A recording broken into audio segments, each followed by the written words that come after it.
The philosophies distilled from Never Finished and Relentless represent a unified, non-negotiable manifesto on high performance, mental fortitude, and the systematic transcendence of self-imposed limitations.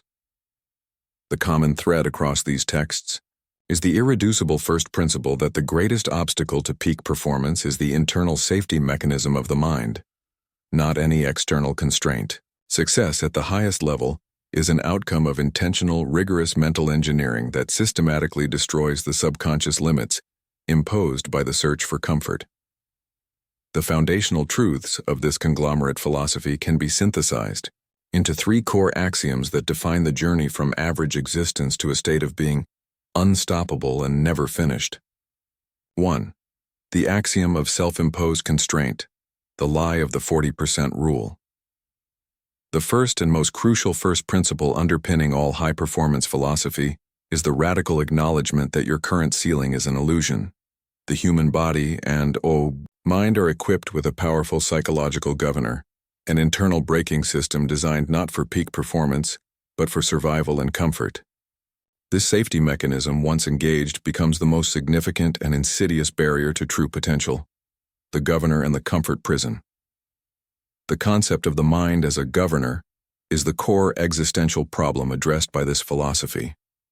This governor constantly monitors resource expenditure, pain levels, and fatigue, and its primary directive is to ensure you feel good enough while maintaining a massive reserve.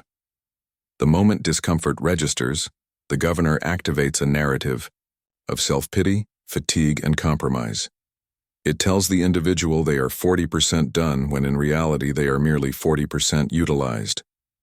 The remaining 60% of potential is locked away behind a mental wall built of self-doubt, societal soft conditioning, and the seductive lure of ease. This creates the comfort prison. Comfort is defined not merely as physical ease, but as the mental state achieved when one is operating within predictable, undemanding parameters.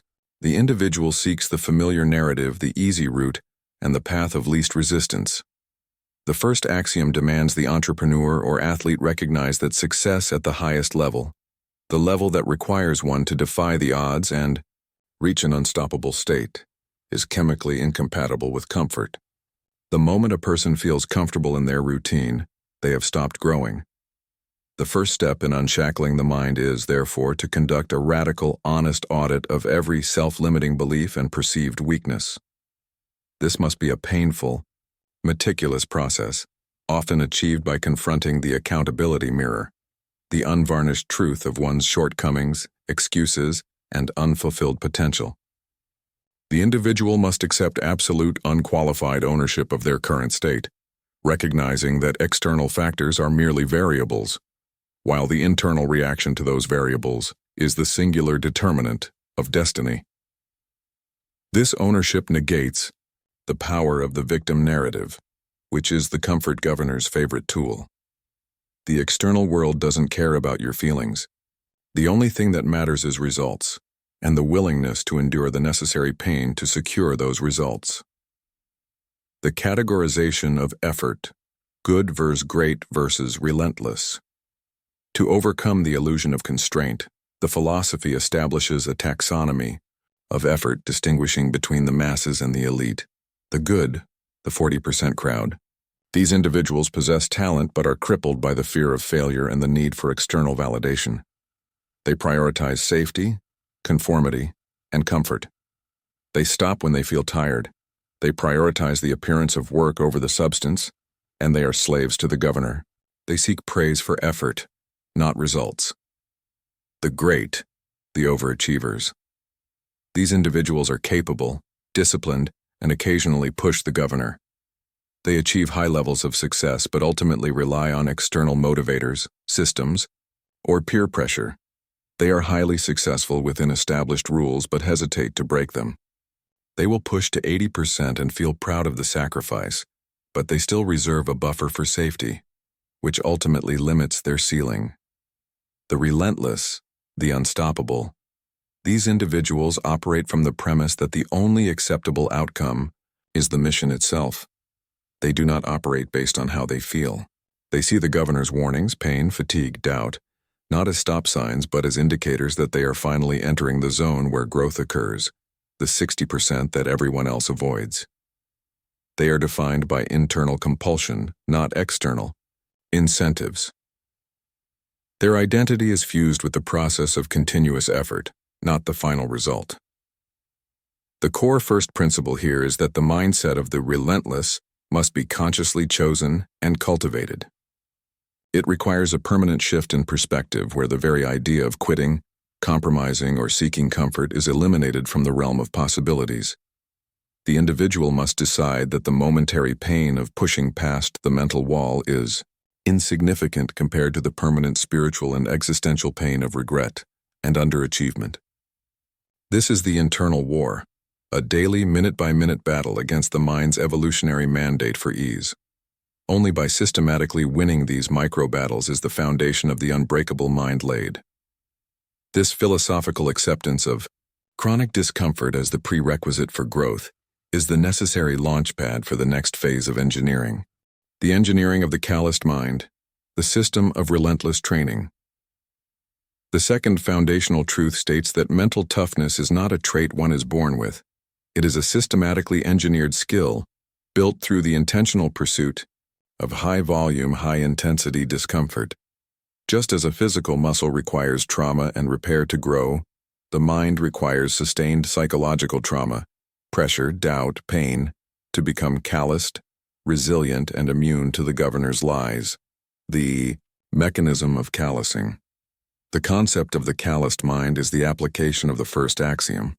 It involves exposing the mind to painful truths and difficult tasks until the typical emotional response to adversity, fear, paralysis, self-pity, is replaced by an automatic, instinctual state of calm, focus, and action. The engineering process rests on two pillars: proactive discomfort and reactive stoicism. Proactive discomfort, the daily mission. The individual must consistently seek out tasks that are difficult, inconvenient, and painful, even in the absence of an external deadline or incentive. This is the training regimen of the soul. Examples include doing what sucks first, prioritizing the most dreaded task of the day immediately, crushing the psychological energy drain of procrastination, exceeding the standard, when the requirement is 10 reps demanding 12. When the deadline is Friday, finishing on Wednesday. This habit is not about efficiency. It's about conditioning the mind to operate past the point of satisfaction or completion. Using the uncomfortable lever. Choosing the hard way, the exposed way, or the more demanding route, simply for the purpose of increasing mental resistance. This proactive approach systematically dismantles the governor by proving to the subconscious that the pain it warns against is temporary and survivable. Each successfully endured challenge creates a neural pathway of resilience. Reactive stoicism, using pain as fuel. When an inevitable external crisis or unforeseen setback occurs, a business failure, a physical injury, a relational betrayal, the calloused mind does not recoil. Instead, it engages in reactive stoicism, immediately reframing the adversity as an opportunity for growth and fuel. The principle here is emotion as leverage. Instead of allowing negative emotions to result in paralysis, the relentless individual channels that emotional energy, anger, frustration, fear, into productive action. Tim Grover speaks of utilizing the dark side, the aggressive, primal drive for dominance and results that is often suppressed by conventional social conditioning. This dark side is not malicious. It is the raw, unadulterated will to win, which is activated by high-stakes pressure. The goal is to cultivate a mental switch that, in the face of pressure, automatically shifts from, "Why is this happening to me?" to, "How do I dominate this situation?" The cookie jar and the compounding of resilience. A critical mechanism in sustaining this relentless effort is the concept of the cookie jar, a mental archive of all past suffering, overcome obstacles, and successfully completed challenges. The cookie jar serves as the ultimate proof against the governor's lies. When faced with a moment of extreme pain or doubt, the 40% wall, The individual doesn't rely on abstract motivation. They draw a specific, tangible memory from the cookie jar. I ran 100 miles with broken feet. This email backlog is nothing. I scaled my business after 3 failed attempts. This current financial setback is just a review phase. This process is the compounding of resilience. Each micro-victory, each moment the individual pushes past the wall, adds a new, high-value cookie to the jar. The larger the jar, the higher the leverage against future failure. This creates a positive feedback loop. Text, action, right arrow, text pain. Right arrow in text endurance. Right arrow in text success and right arrow in text. Cookie Wayne right arrow in text. Increased certainty, or right arrow in text, higher action. The end result of this engineering phase is the creation of an individual whose operating system is fundamentally different from the norm. They do not need motivation, they have compulsion. They do not fear pressure, they crave it, recognizing it as the environment where their calloused mind gives them an unfair advantage over the less conditioned masses. This systematic, deliberate exposure to pain is the non-negotiable price of admission to the world of the unstoppable. The principle of unstoppable execution, the cleaner's code. The final first principle moves from internal engineering to external application. True, relentless execution is an identity defined by an absolute, non-negotiable commitment to the outcome, devoid of personal emotion, excuse, or compromise. This is the state where the individual transcends the need for management, direction, or motivation, and operates solely under the cleaner's code. The cleaner's identity. Beyond motivation. Tim Grover introduces the ultimate archetype of the high performer, the cleaner, the one who is called in when the job absolutely must get done. No questions asked, no excuses accepted. The cleaner is a force of nature, driven by an internal, unquenchable fire that requires no external match. The hallmarks of this unstoppable identity are obsession over balance. The relentless individual recognizes that achieving uncommon results requires an uncommon focus that often looks like obsession to the good and great. Balance for the cleaner is the enemy of dominance. It is a tool for the maintenance of the status quo, whereas the mission demands the total expenditure of mental and physical resources. Demand over desire. The cleaner does not want to achieve a goal, they demand it. Desire is soft and conditional. Demand is non-negotiable. This is the difference between hoping for success and structurally eliminating every option except success. Instinctual execution. The cleaner trusts their instincts, which are simply the crystallized wisdom of the calloused mind. They don't engage in analysis paralysis. They execute immediately based on their trained judgment. This speed of decision and action creates an insurmountable competitive advantage. The principle here is that the goal of all the prior suffering and training is not just to be tough but to be automatic.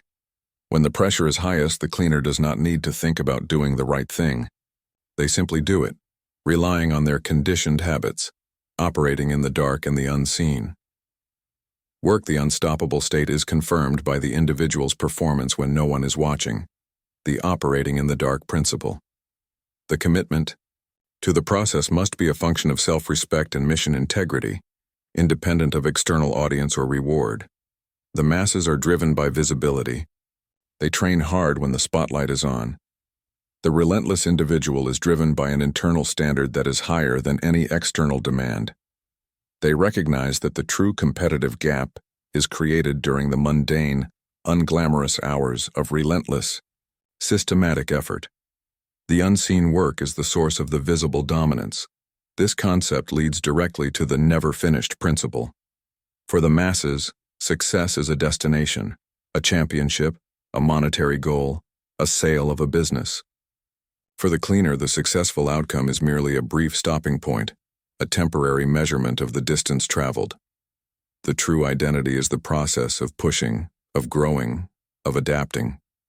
The achievement of a goal simply means the difficulty of the next goal must be ratcheted up, thereby requiring a new, more profound level of mental callousing.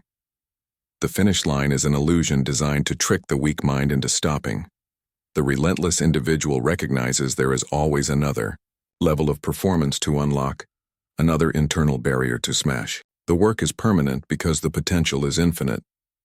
In its totality, the first principles philosophy distilled from these texts is a rigorous, unforgiving prescription for extreme success. Systematically dismantle the mental governor by forcing yourself past the point of perceived failure, use the resulting pain as fuel, and integrate this capacity for unending self-overcoming into a permanent, non-negotiable identity of absolute execution. The outcome is the ability to consistently defy the odds, not through luck or talent alone, but through the engineered superiority of the mind.